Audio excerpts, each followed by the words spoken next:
We are dressed in black today. This is our Black Monday in South Africa. I'm Steve Hofmeyr, and this is an SOS to the world.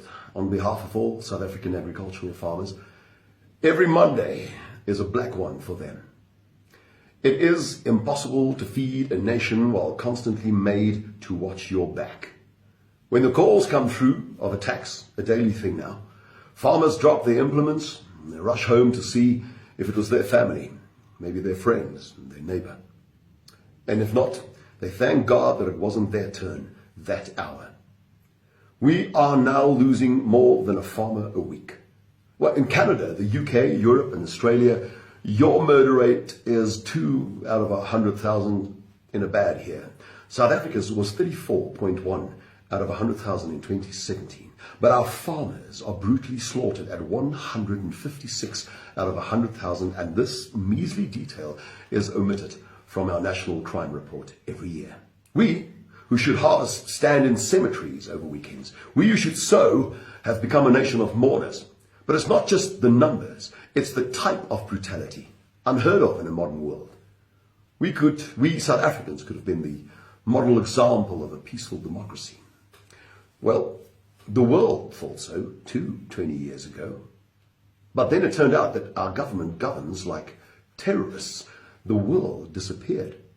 The world subsidized these terrorists. And now that we are terrorized by a dangerous, inept one-party state, now that our presidents, all of them, Nelson Mandela, Thabo Mbeki, Jacob Zuma, sing about killing minority South Africans, now that we are the murder and rape capital of the world, and now that our farmers are slaughtered at 5 times the national average, and our national average is already 5 times your murder rate.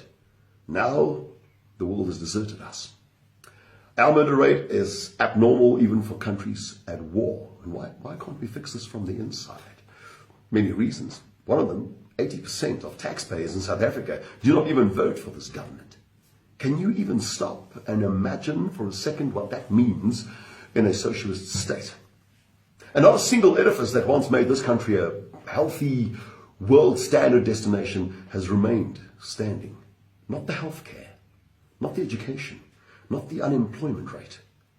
In South Africa today, we have many different standards and many different kinds of rates. We, for instance, have a shattering school rape rate. We have a granny rape rate. We have a toddler rape rate.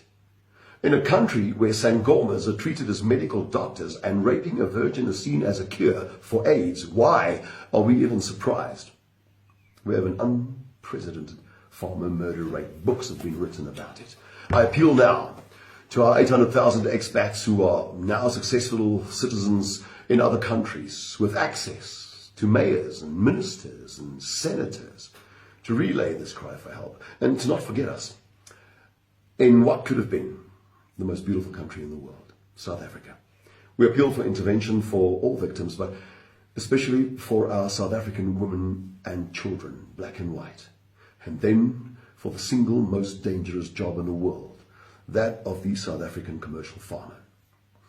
I would not ask for help if I thought the farm murder rate was decreasing. It is not. It is at an all-time high. It is more brutal than ever, and there seems to be no will from the state to do more than pay lip service to pacify the world.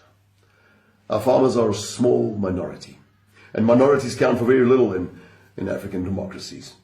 This small minority asks of you today to not be fooled by the state and the silence from the state. If you can't hear a scream, it's because maybe there's an ocean between us. But a farmer, his wife, his son, his daughter will scream tonight as they defend each other to the end. This, for us, is a reality, and we hope it can become real for you too in a matter of time. And when you wake up as a minority in your own country, sooner than you think, you will remember this. The farming family will, in all likelihood, be attacked before the end of day, and a woman will be raped by the time I thank you for listening.